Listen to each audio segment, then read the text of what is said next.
रहे। फिर बोले महाराज श्री कल प्रातःकाल प्रेसिडेंट हाउस में आइए चाय पर। हमने कहा जो रघुनाथ जी की इच्छा। तो वहाँ तो कथा सुनने के बाद गए थे, यहाँ कथा सुनने के पहले ही कल हम आपके ऑफिस में चले गए थे। मैंने आदरणीय से निवेदन किया कि समय हो तो आप कथा में अवश्य पहुँचे, तो बात को रखकर आज यहाँ उपस्थित है। बहुत बहुत पुनः आपका स्वागत अभिनंदन है। कथा में प्रवेश करें उसके पहले कुछ मैं निवेदन करूं आपसे। भारत में श्री राम मंदिर का उद्घाटन हुआ, पिछले वर्ष हुआ ना, 2024 में। इस वर्ष उस उद्घाटन की पहली वर्षगांठ मनाई गई जनवरी के महीने में। तो हम लोग उस समय दिल्ली में राम कथा गा रहे थे। उसके पहले तो दिल्ली का एक भारत का एक बहुत प्रसिद्ध मीडिया हाउस है, टाइम्स ग्रुप है। तो उनका एक हिंदी चैनल है, नवभारत टाइम्स करके न्यूज़ चैनल है। तो उनकी ओर से मैसेज आया कि महाराज 1 घंटे का हम आपके साथ कुछ बात करना चाहते हैं। तो मैं दिल्ली में था, तो मैं चला गया कथा के बाद रात्रि में। तो वहाँ भारत के बड़े मशहूर एंकर हैं उस चैनल को जो लीड करते हैं, आदरणीय दिनेश गौतम जी। उन्होंने एक प्रश्न किया मेरे से शो के बीच में कि महाराज जी क्या राजनीति में धर्म को लाया जा रहा है, ये ठीक हो रहा है क्या?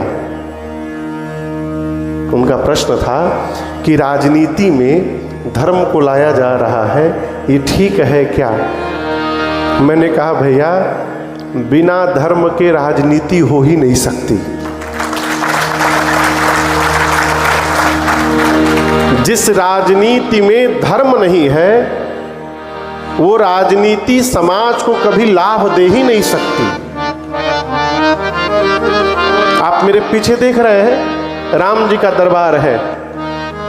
राम जी के पीछे भरत जी खड़े हैं। कौन खड़ा है? भरत जी। जब राम जी राजा बने, जय हो लाला, जब राम जी का राज्याभिषेक हुआ तो भरत जी भगवान का छत्र पकड़ करके पीछे खड़े हो गए। लक्ष्मण जी को अच्छा नहीं लगा कि भरत भैया मेरे से बड़े हैं, वो पीछे खड़े रहेंगे और मैं आगे जा कर के बैठूंगा। तो लक्ष्मण जी ने भरत जी से कहा कि भैया छाता मैं पकड़ ले रहा हूँ, छत्र आप आगे जाकर बैठिए। भरत जी ने कहा कि लक्ष्मण मैं भैया को मुंह दिखाने लायक नहीं रहा हूँ। मेरे कारण जो दिन आज आया है, ये दिन आज से 14 वर्ष पहले आनी थी, लेकिन मेरे कारण ये नहीं हो पाया। ये कलंकी मुख सामने जाऊंगा तो प्रभु को देखना पड़ेगा। मैं मुख दिखाने लायक नहीं हूं, इसलिए मुझे पीछे रहने दो। लक्ष्मण जी जाकर राम जी से बोले कि भैया भरत भैया सामने नहीं आ रहे।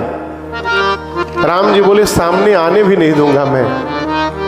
भरत पीछे खड़े, उनको पीछे ही रहने दो। लक्ष्मण जी पूछे क्यों भैया? राम जी पूछे भरत कर क्या रहे हैं? तो लक्ष्मण जी ने कहा कि आपके सिर पर जो छत्र है उस छत्र को पकड़े हुए हैं। तब राम जी ने कहा लक्ष्मण मुझे राम राज्य की स्थापना करनी है, और जब तक भरत जैसे साधु की छत्र में नहीं बैठूंगा तब तक राम राज्य की स्थापना हो ही नहीं सकती है। ये प्रसंग कहता है कि राजनीति जब तक धर्म की छाया में नहीं होगी, धर्म जब तक राजनीति को पोषित नहीं करेगा, तब तक वो समाज को लाभ देने वाली नीति सरकार बना ही नहीं सकती। इसलिए धर्म के बिना तो राजनीति की कल्पना ही नहीं की जा सकती। और मुझे बहुत अत्यंतिक हर्ष हो रहा है कि इस देश के शीर्ष स्थान पर बैठे हुए एक राजनेता नीति के साथ साथ धर्म से भी इतनी गहराई से जुड़े हुए हैं। यही आपके ऊपर भगवान की विशेष कृपा और अनुकंपा है।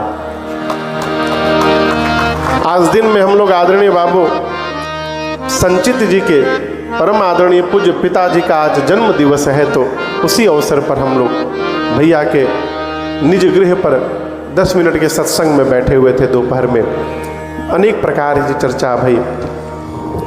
अभी आदरणीय ने भी कहा कि पूर्वज को छोड़ दीजिए, देश को छोड़ दीजिए। वर्तमान में इस हेक्सागन प्लाजा में हम विनय विनायक भारत से आए हैं, हमारे प्रवीण भैया न्यूजीलैंड से आए हैं, हमारे शैलेश नंदन भैया ब्रिस्बेन ऑस्ट्रेलिया से आए हैं, हमारे वीरेंद्र जी बहू रानी के साथ केवल कथा सुनने के लिए अमेरिका कैलिफोर्निया से आए हैं, हमारी नलीना बहन कैलिफोर्निया मेडोस्टे से केवल कथा सुनने के लिए अमेरिका से आई हैं। आप सभी लोग फिजी के कई लोग हमसे मिले, सुबह से आ करके यहाँ पर अपने रिश्तेदार घर के रुक करके कथा सुन रहे हैं। सुबह नहीं, लंबासा से वनवा लेबू से आ करके किसी रिलेटिव के घर रुक करके कथा सुन रहे हैं। कई लोग मिले हमसे। आप लोग भी दूर दूर से आए हैं।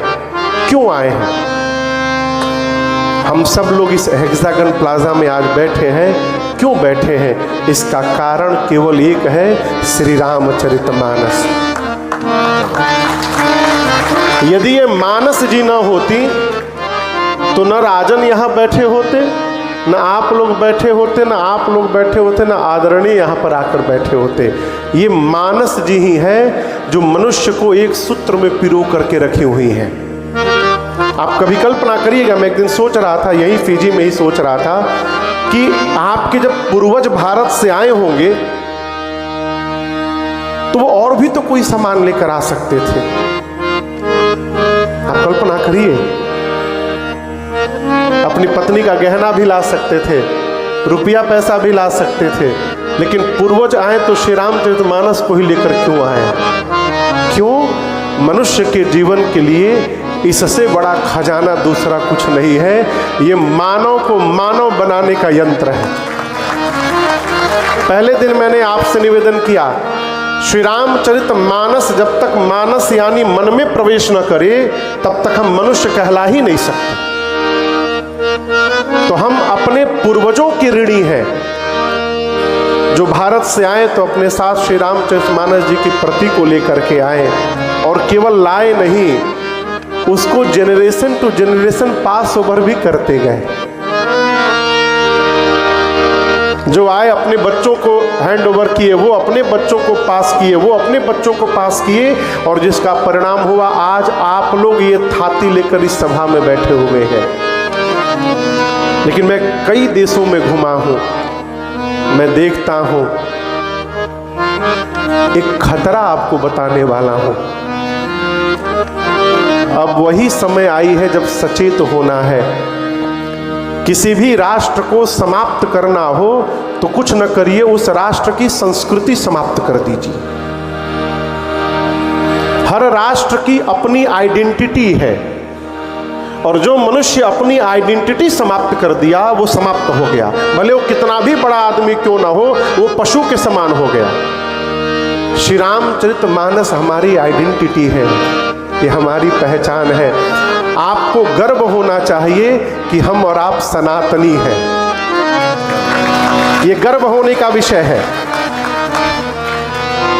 भारत में एक परंपरा चल रही है, रुपया दे करके धर्म परिवर्तन कर लो।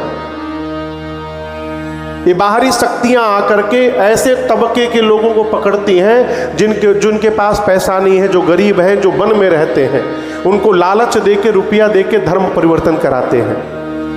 हम लोग कई साल से सरकार से प्रार्थना करते रहे कि सरकार इस पर कुछ कठोर नियम लगाए, और वो सपना शीघ्र समाप्त होने जा रहा है, पूर्ण होने जा रहा है। वर्तमान की संसद में अभी कुछ दिन पहले इस बात पर चर्चा भी हुई कि लालच देकर जो धर्म परिवर्तन कराएगा अब उस पर दंड उसको दिया जाएगा। चर्चा शुरू हो गई। क्रिश्चियन ही बनना होता तो भगवान सनातन धर्म में जन्म क्यों देते हो? अब सोचिए, केवल सनातनी ऐसा है जो जन्म से सनातनी है। और आप याद रखिएगा, धरती पर जो भी बालक जन्म लेता है वो सनातन ही होता है। बाद में उसको प्रक्रिया कर करके उसको बनाया जाता है, जो भी बनाया जाए, लेकिन जो जन्म लेता है वो सनातन ही होता है। हमको आपको गर्व होना चाहिए, हम सनातनी हैं, और भारत से इतना दूर होने के बाद भी आप सनातनी बने हुए हैं। ये आपके माता पिता का आप पर उपकार है। वर्तमान समय एआई का है। एआई समझ रहे हैं ना? Artificial intelligence. AI बहुत शीघ्रता से पांव पसार रहा है पूरे विश्व में। आपको मैं एक रिपोर्ट बताऊं, AI से किसी मुस्लिम भाई ने पूछा कि तुम यदि मनुष्य होते तो किस धर्म में जन्म लेना तुम पसंद करते? यदि तुम मनुष्य होते तो किस धर्म में तुम चाहते कि तुम्हारा शरीर प्राप्त हो, जन्म हो? और उसने ये भी कहा कि गोल गोल उत्तर मत देना, स्पष्ट उत्तर देना, केवल एक धर्म का नाम बताओ। यू कांट बिलीव, AI ने कहा यदि मैं मानव, कांट बिलीव, AI ने कहा यदि मैं मानव होता तो मैं सनातन धर्म में जन्म लेना चाहता। और हम आप उसी धर्म में शरीर प्राप्त किए हैं, प्राप्त किए नहीं हैं, उसको अब तक बचा करके रखे हैं। ये हमारे पूर्वजों की तपस्या का परिणाम है। खतरा क्या है? यदि आज हम नहीं चेते तो हमारी आने वाली पीढ़ी सनातनी नहीं रह पाएगी। क्यों? हम उस कगार पर आ गए हैं कि हम अपनी आइडेंटिटी समाप्त कर बैठेंगे। अब फिजी के बाहर जो लोग चले गए, दूसरे देशों में फिजी वाले, वो अपने तो मानस पाठ करते हैं, श्री रामचरितमानस पढ़ते हैं, अपने बच्चों को पास नहीं कर रहे हैं। और यदि आप अपने बच्चों को ये हैंड ओवर नहीं किए तो आपके साथ ही आपकी पूर्वजों की, आप समझ रहे हैं? हम भक्त हैं, ये बड़ी बात नहीं है। हमारे रहते हमारे परिवार के लोग भक्त बन जाएं, ये सबसे बड़ी बात है। बुरा ना मानिएगा, भारत में you know what is this? समझ रहे हैं क्या कहते हैं? खैनी। खैनी, खैनी, तंबाकू। एक खैनी खाने वाला अपने लाइफ में कम से कम 10 लोगों को रगड़ना सिखा देता है। हाँ, ये रिपोर्ट है। एक रगड़ने वाला 10 लोगों को, अरे रगड़ो कुछ नहीं होगा, बहुत आनंद, कम से कम 10 लोगों को सिखा देता है। एक, समझ रहे हैं ना? एक लेने वाला कई लोगों को सिखा देता है। फेंटने वाला कई लोगों को फेंटना सिखा देता है। यदि वो बना सकते हैं और यदि आप अपने को भक्त कह रहे हैं तो संकल्प करिए आप भी अपने जीवन में 10 भक्त बना करके शरीर त्याग करेंगे। ये उपलब्धि है, ये उपलब्धि है। हमारा आचरण, हम भजन करें, ये कोई जीवन थोड़ी है। हमको देखकर हमारा परिवार भजन करने लगे, ये जीवन है। तो मेरी प्रार्थना है, खूब पढ़ाइए लिखाइए, कहीं भी रहिए, अपनी आइडेंटिटी को बना करके रखिए, अपनी थाती को अपनी अगली पीढ़ी को दीजिए। और केवल दीजिए नहीं, उनको ये भी सिखाइए कि तुम भी अगली पीढ़ी को इसको पास ओवर करना। तो भारत से दूर आकर इतना इस राम कथा को यहाँ गाने का मुझे सौभाग्य प्राप्त हुआ। मूल रूप से हम सब लोग ये कहें, क्योंकि आप भी सब मूल रूप से बिहार के हैं, हम बिहार हमारा नेटिव प्लेस है, जहाँ से हमारा घर है। तो हम अपने घर में, पहले दिन मैंने कहा, फिजी में आकर ऐसा प्रतीत हो रहा है कि मानिए हम अपने घर में आकर के बैठे हैं, ये हमारा सौभाग्य है। और इसके लिए संजीत भैया को बहुत बहुत साधुवाद और धन्यवाद है।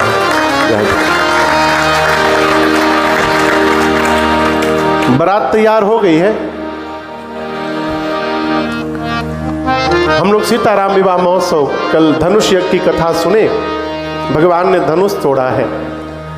रघुबर उर जयमान देखी देव बर सही सुमाना, सकुचे सकल भुवन जनु बिलो की रवि को।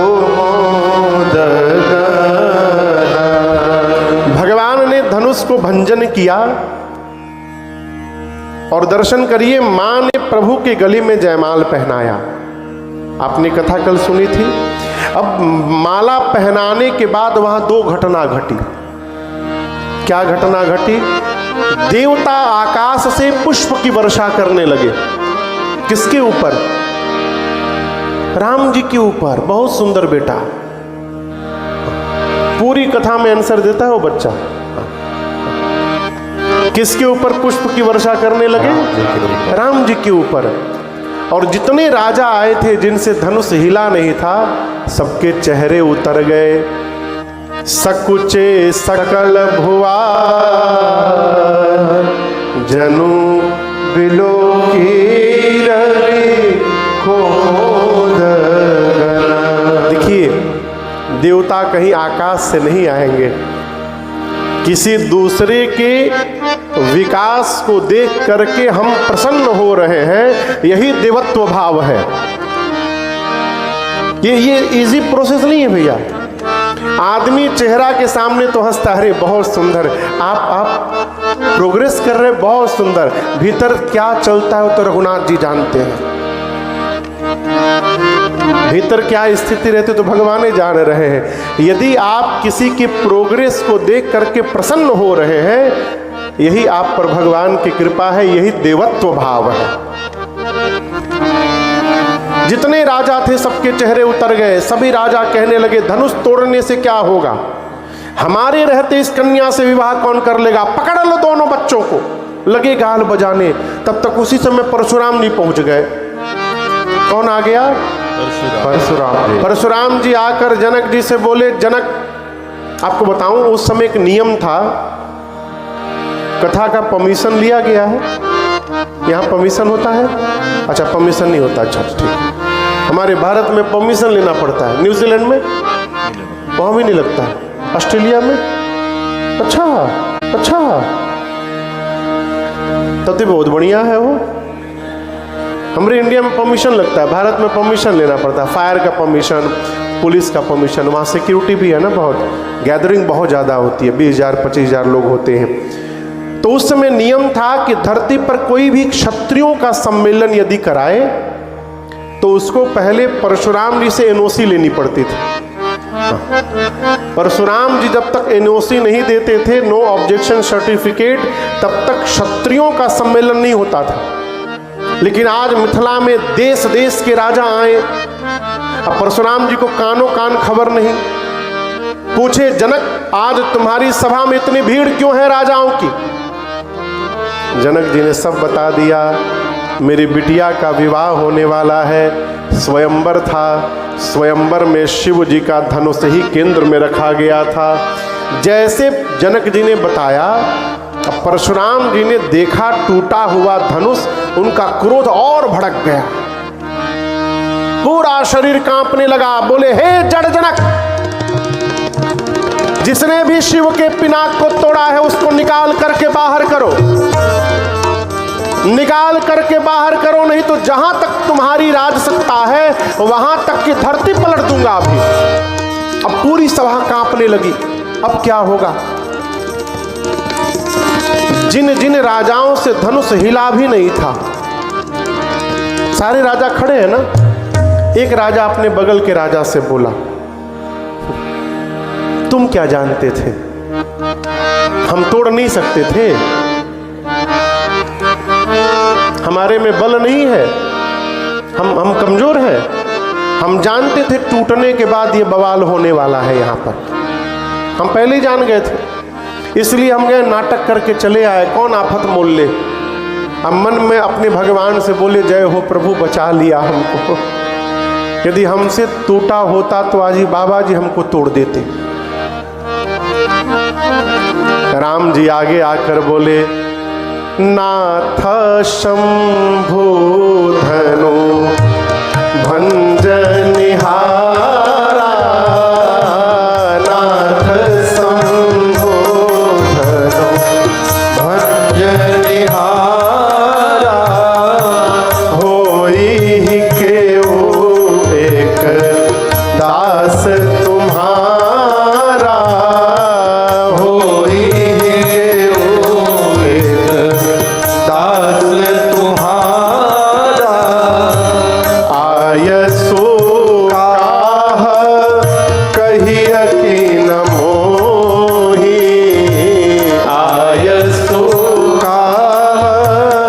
कहिए कि न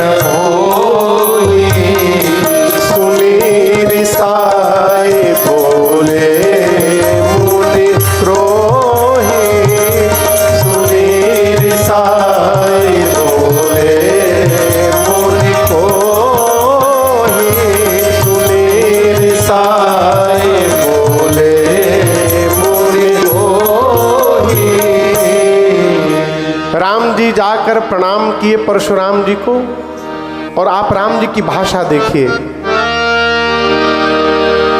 यदि आप राम जी की जगह होते तो क्या बोलते जाकर, किसने तोड़ा है, क्या बोलते? हाँ, मैंने तोड़ा है प्रभु, मैंने ही तोड़ा है, ये बोलते ना। राम जी नहीं बोले। राम जी क्या बोले? प्रभु, इस धनुष को तोड़ने वाला अवश्य आपका कोई दास होगा। क्यों? राम जी कहना चाहते हैं इतना बड़ा कार्य वही कर सकता है जिसको आपका आशीर्वाद प्राप्त हो, और आपका आशीर्वाद किसको मिलेगा? आपके दास को मिलेगा। तो ये आपके दास ने तोड़ा है। और इसके बाद राम जी बोले, कहिए क्या आज्ञा है मेरे लिए। ये वाक्य कह के राम जी बताना चाहते हैं कि वो दास मैं ही हूँ, कहिए क्या आज्ञा है मेरे लिए। लेकिन परशुराम जी को समझ में नहीं आया। परशुराम जी बोले, राम, दास नहीं, शत्रु ने तोड़ा है। कोई नहीं बता रहा है किसने तोड़ा है, तो मैं बोल रहा हूं। जो तोड़ा है अपने आप लाइन में से बाहर निकले। न तमारे जय ही सब राजा, जितने राजा आए हैं सबको मार दूंगा। अब तो सारे राजा कांपने लगे। एक राजा ने कहा, बताओ, बगल के राजा से, राम जी को सीधा सीधा बोलना चाहिए मैंने तोड़ा है। जा करके बात घुमा दिए, आपके किसी दास ने तोड़ा है। वो बाबा समझ ही नहीं पा रहे हैं कि वो दास ही बोल रहा है। एक दूसरे राजा ने कहा, एक काम करो, तुम जाके बता दो, तुम जाके बता दो कि राम जी ने तोड़ा है। उस राजा ने कहा, अच्छा मैं बता दूं। बाबा जी बोल रहे हैं कि जो तोड़ा है वो लाइन में से बाहर निकले। अब तुम कह रहे हो बता दो। हम बताने के लिए जैसे लाइन में से निकलेंगे बाहर, बाबा देखते समझ गए जाएंगे ये निकला है, इसका मतलब यही तोड़ा है। हम उनके पास पहुंचेंगे इसके पहले वो हमको तोड़ देंगे। राजा ने कहा, मरेंगे तो सब मरेंगे, हम अकेले मरने वाले नहीं हैं। राम जी मौन हो गए। अब क्या कहे? लक्ष्मण भैया बोले, प्लीज अलाउ मी। लक्ष्मण जी गए परशुराम जी के सामने, और आप दर्शन करिए, कल्पना करिए कोई बहुत क्रोध में हो, पूरा शरीर कांप रहा हो, और उसके सामने कोई जाकर क्या होगा? क्या होगा? उसका क्रोध और भड़क जाएगा। लक्ष्मण जी गए परशुराम जी के जाकर उनके सामने लगे मुस्कुराने।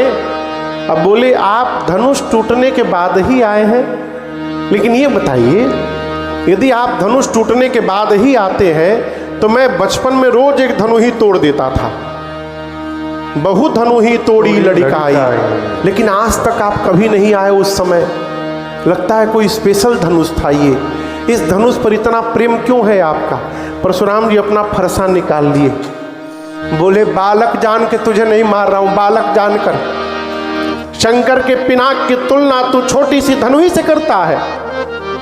लक्ष्मण जी बोले, धनु ही हो चाहे धनुखा हो, दोनों का काम एक ही है, बाण चलाना। और हम आपको असली बात हम बता रहे हैं, किसी ने तोड़ा नहीं है, मेरे भैया ने छुवत टूट रघुपति ही न दोषो। लक्ष्मण जी ने कहा कि मेरे भैया ने केवल टच किया और टूट गया, हम तोड़े नहीं है, भैया ने छुआ टूट गया।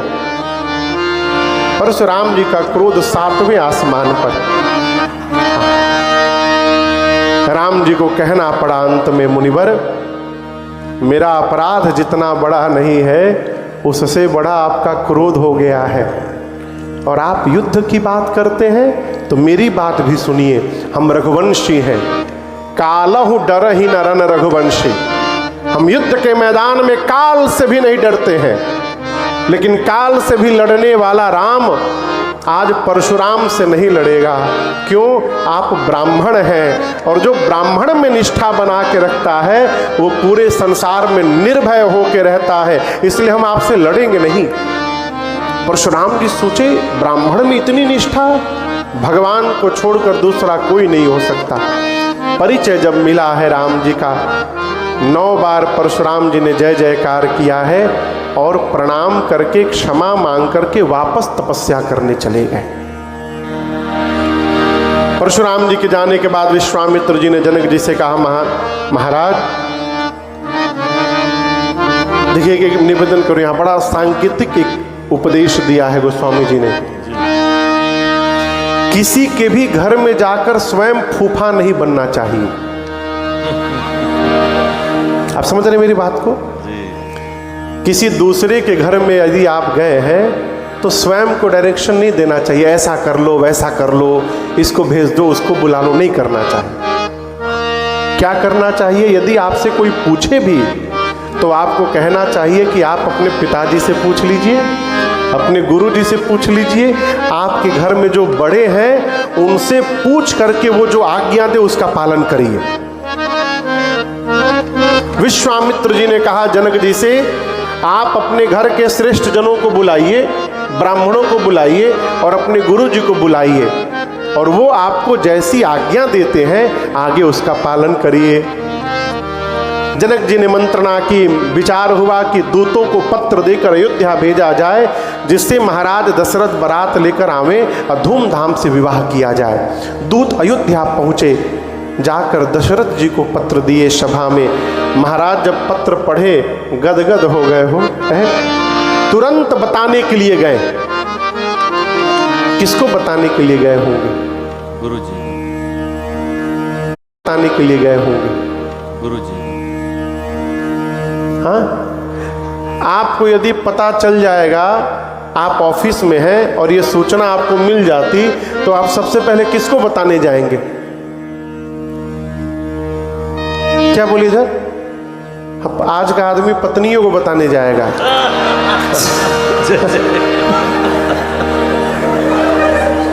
डर है कि नहीं है? डर है।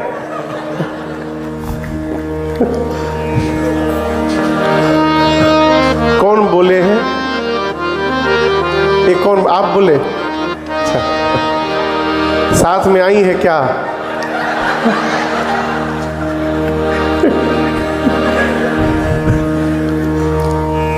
लेकिन यहाँ श्री दशरथ जी महाराज रानियों को बताने नहीं गए, अपने गुरु जी के पास गए। ये बड़ा अद्भुत विषय है। क्यों गए?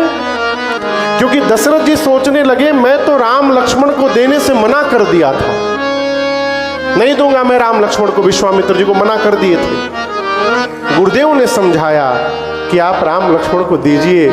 यदि गुरु जी न समझाते तो आज मेरे जीवन में ये दिन कैसे आया होता। गुरुदेव को धन्यवाद करने के लिए महाराज सीधे गुरु जी के आश्रम पहुंचे, जाकर पूरी बात बताई, पत्र दिया। गुरुदेव मुस्कुराने लगे, कहे राजन आपको आश्चर्य हो रहा होगा, लेकिन मुझे आश्चर्य नहीं हो रहा है, मैं जानता था ये होने वाला है। महाराज बोले, आप कैसे जानते थे गुरुजी? बोले, आपके जीवन से। यहाँ 2 चौपाई है, बड़ी अद्भुत चौपाई। गुरुदेव भगवान कहते हैं, राजन जिमी सरिता सागर माहु जाहि, जिमी सरिता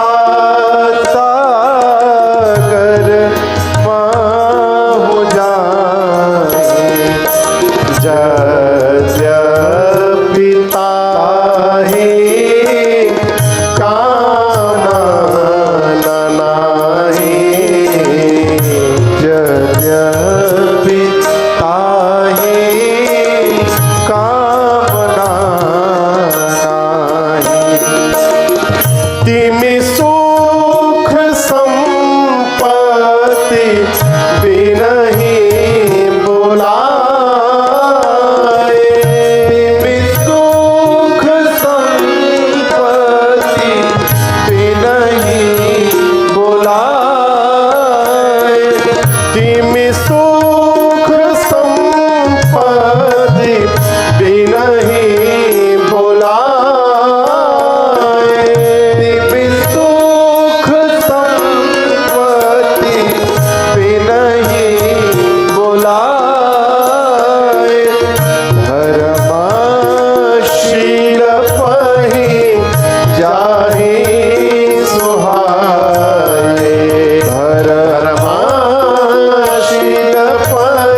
आप लोग रेरा नदी देख रहे हैं ना, रेवा नदी देख रहे हैं ना, बगल में ही है, बहुत दूर नहीं है यहाँ से।